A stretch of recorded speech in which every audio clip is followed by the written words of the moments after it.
Hey everybody, welcome back to Guns and Gadgets, your source for Second Amendment news. Gun control. It's either the topic that everybody wants to talk about or the topic that everybody hates. But what so many people don't do is realize or revisit gun control after the fact to see if it even reached some of the lofty benchmarks set by the robots just pushing through the stuff.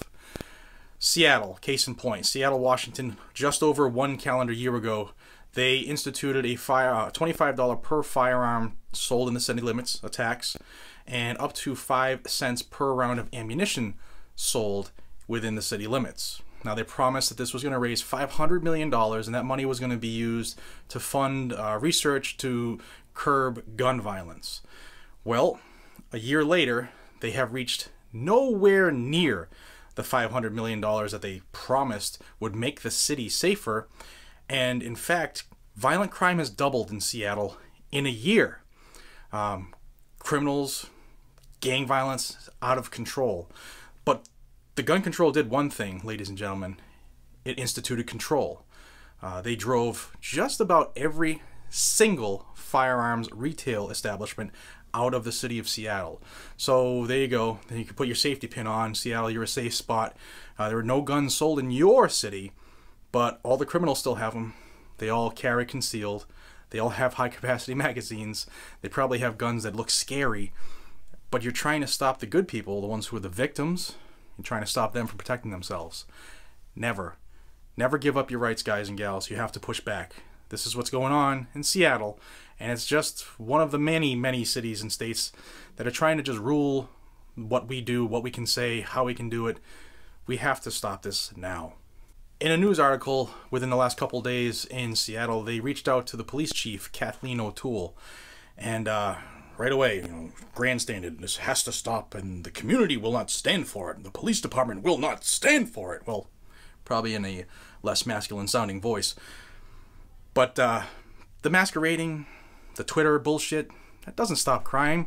This comes out of experience. I was a cop in one of the nation's most violent cities, and the only way you stop them is to beat them at their own game. You have to put boots on the ground, and they have to be willing to get their hands dirty. And yeah, you might hurt people's feelings, but the fact that they're still living and breathing in your town, in your city, in your state, that's a good thing.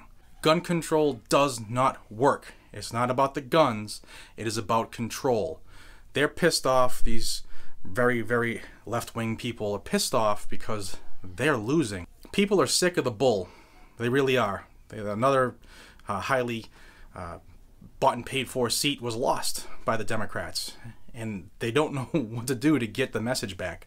But I'll tell you what, pushing the things that got Donald Trump elected isn't going to help your cause.